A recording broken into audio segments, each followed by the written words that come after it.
ハーバーまで皆さんを案内します。船が動いている間は立ち上がったり手を外に出したりしないようにね。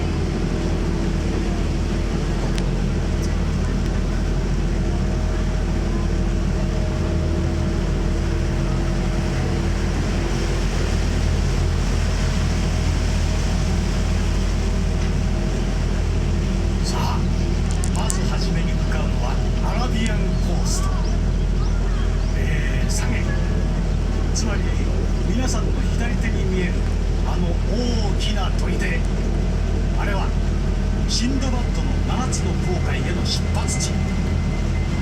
伝説の船乗りと一緒に冒険に満ちた航海に出られるんだ。その先には賑やかな市場と見事な宮殿がある。ここに来ればアラジンや最高に愉快なランプの街ジーニーと会えるかもしれないね。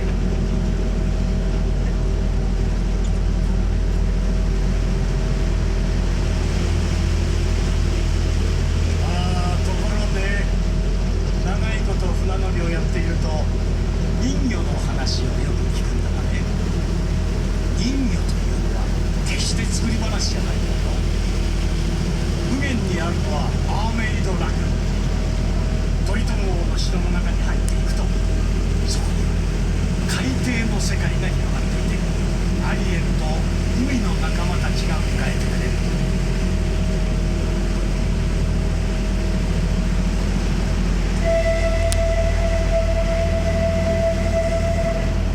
包まれたミステリアスアイランドへと入っていく。ここにはネモ船長という謎の天才科学者が作った秘密基地があって地底や海底を発見できるんだ。この辺りは火山活動が激しくて周りに注意しながら進んでいくとしよう。